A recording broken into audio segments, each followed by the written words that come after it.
Also the big differences, we're talking about the differences between original Clash and regular Clash.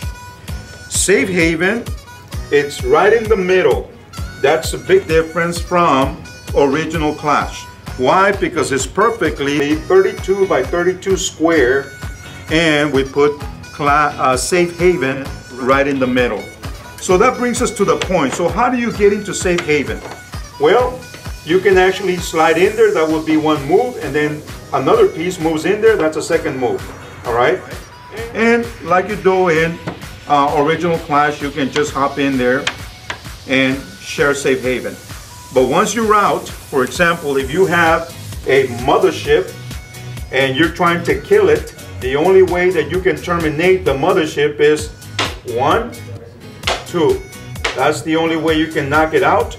But if you have 2 pieces here, he cannot go ahead and do 1. There's no way, that would be a 2. It's not within range to try and take away a piece. All right, so Safe Haven perfectly in the middle.